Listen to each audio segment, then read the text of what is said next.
السلام عليكم ورحمة الله وبركاته، أهلا بكم، أتمنى أن تكونوا بخير وبصحة وسعادة وسلام إن شاء الله. في البداية ما تنساش الصلاة على النبي المختار صلى الله عليه وسلم. لو كنت أول مرة تشوفني يا ريت تدعمنا بلايك وتشترك في القناة وتفعل زر الجرس ليصلك كل جديد. هنتعرف على موعد وتوقيت مباراة نادي الهلال السعودي ونادي الخليج القادمة في الجولة 16 المؤجلة من ضمن منافسات الدوري السعودي للمحترفين 2022-2023 والقنوات الناقلة وترتيب الفريقين في جدول الترتيب.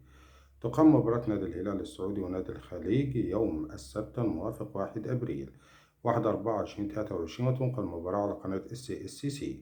ترتيب الفريقين قبل المباراة: يدخل نادي الهلال السعودي المباراة واحتل المركز الرابع في الترتيب برصيد 39 نقطة من 19 مباراة، بينما يتعى الجانب الآخر نادي الخليج في المركز ال14 في جدول ترتيب الدوري السعودي للمحترفين برصيد 17 نقطة من 20 مباراة. تنطلق صافرة البداية في تمام الساعة 8 مساء بتوقيت الجزائر وتونس والمغرب، والتاسعة مساء بتوقيت مصر والسودان وليبيا، والعاشرة مساء بتوقيت العراق والسعودية والكويت والبحرين وقطر والأردن ولبنان وسوريا واليمن وفلسطين، والحادية عشر مساء بتوقيت الإمارات وعمان.